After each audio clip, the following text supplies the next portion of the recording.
கிறிஸ்துவுக்குள் மிகவும் பிரியமானவர்களே, இயேசு கிறிஸ்துவின் நாமத்தில் உங்கள் யாவரையும் அன்போடு கூட நான் வாழ்த்துகிறேன். இந்த நாளிலும் தேவன் நம்மோடு கூட இடைப்படுகின்ற ஒரு வார்த்தை 1 கொரிந்தியர் 2ஆம் அதிகாரம் 9, 10 வசனங்கள்.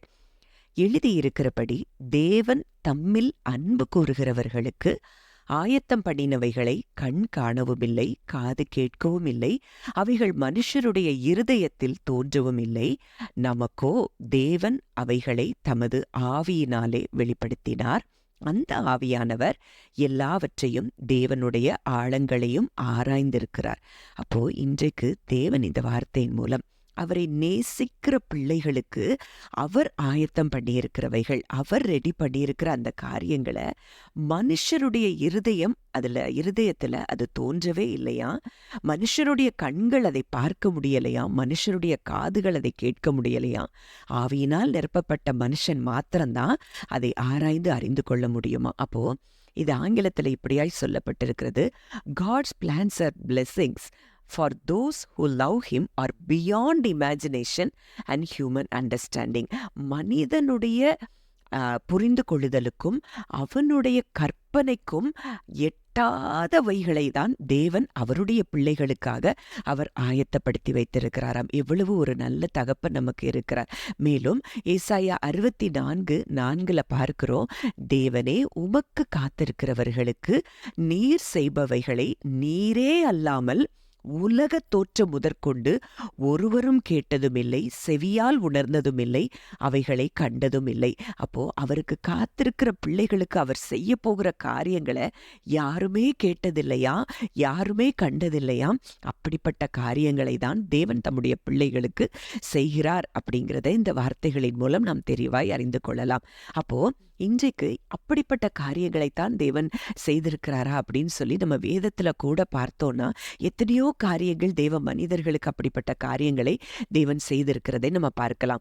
1 சாமுவேல் 1 அன்னாள் தான் பிள்ளை இல்லாத போது தன்னுடைய சக்களத்தினால் அவள் மனமடிவாக்கப்பட்டு தேவாலயத்துல வந்து அழுது ஜெபிக்கிறதை நம்ம பார்க்கிறோம். அவள் ஜெபிக்கிறாள். 11ஆம் வசனத்துல, சேனைகளின் கர்த்தாவே, தேவரீர் உம்முடைய அடியாளின் சிறுமையை கண்ணோக்கி பார்த்து உம்முடைய அடியாளை மறவாமல் நினைத்தருளி உமது அடியாளுக்கு ஒரு ஆண் பிள்ளையை கொடுத்தாள்.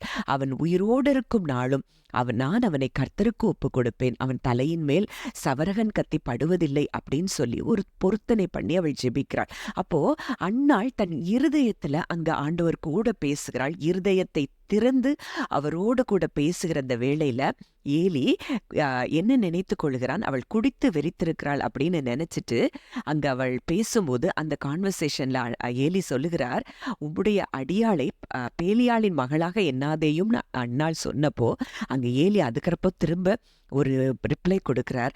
அவர் என்ன சொல்றாரு, சமாதானத்தோட போ, நீ இஸ்ரவேலின் தேவனிடத்தில் கேட்ட உன் விண்ணப்பத்தின்படி அவர் உனக்கு கட்டளையிடுவாராக, நீ கேட்டபடி அவர் உனக்கு ஒரு பிள்ளையை கொடுப்பார் தான் இங்க ஏலியும் வாழ்த்தி அனுப்புகிறார், ஆசீர்வதித்து அனுப்புகிறார். ஆனால் தேவன் செய்த ஒரு காரியம், அன்னாளுக்கு ஒரு பிள்ளையை கொடுத்தார். அந்த பிள்ளை இஸ்ரவேலிலே ஒரு பெரிய தீர்க்கதரிசியாக அவர் கொடுத்தது மாத்திரமல்லாமல் ராஜாக்களை அபிஷேகம் பண்ணக்கூடிய ஒரு பிள்ளையை அன்னாளுக்கு கொடுத்ததை நம்ம பார்க்கிறோம். ஒருவேளை அன்னாள் தனக்கு ஒரு பிள்ளைதான் வேணும்னு அங்க கேட்டான். ஆனால் அன்னாளுக்கு பிறகும் பிள்ளைகளை தேவன் கொடுத்தது மாத்திரம் இல்லாம அந்த கொடுத்த பிள்ளை, முதல் பிள்ளையையும் அவர் மிகப்பெரிய ஒரு தீர்க்கதரிசியாய் அன்னாளுக்கு கொடுத்ததை பார்க்கிறோம். இன்றைக்கு நாமும் எத்தனையோ விண்ணப்பங்களை தேவனிடத்துல வைத்து இருதயத்துல பேசிக்கொண்டே இருக்கிறோம், ஜெபித்து கொண்டே இருக்கிறோம். அப்போ இன்றைக்கு நீங்கள் ஜெபித்ததற்கும் வேண்டிக் கொண்டதற்கும் அதிகமாய் உங்க கண்கள் காணாதபடி, காதுகள் உணராதபடி அப்படிப்பட்ட காரியங்களைத்தான் தேவன் இன்றைக்கு உங்களுக்கு தருவார் என்பதுதான் உண்மை, சத்தியம். அப்போ இன்றைக்கு தேவன் அப்படிப்பட்ட காரியங்கள், இங்க நெடுநாட்கள் காத்து ஜெபித்து கொண்டிருந்த உங்கள் விண்ணப்பங்களுக்கு நீங்கள் அறிய முடியாதபடி ஒரு பதிலை தேவன் உங்களுக்காக தர போகிறார்.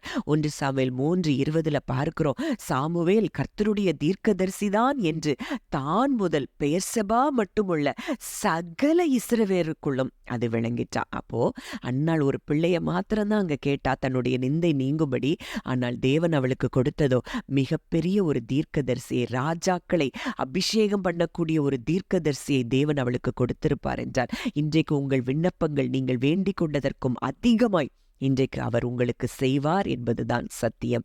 ஜெபிக்கலாம். அன்பின் பரலோக தகப்பனே, நன்றியோடு உம்மை துதிக்கிறோம், ஸ்தோத்தரிக்கிறோம் அப்பா.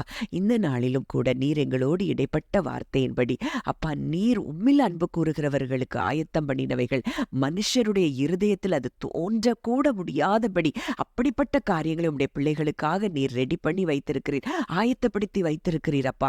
நன்றி செலுத்துகிறோம். ஒருவேளை ஆவியினால நிரப்பப்பட்ட மனுஷன் மாத்திரம்தான் அதை அறிந்து கொள்ள முடியும். ஆவியானவர் எல்லா ஆழங்களையும் அறிந்திருக்கிறபடியினால் அதை அறிந்து கொள்ள முடியும். ஆனால் மனிதர்களுக்கு எட்டாத உயரத்துல நீர் உடைய பிள்ளைகளுக்காக ஆயத்தம் பண்ணி வைத்திருக்கிறீர் அப்பா.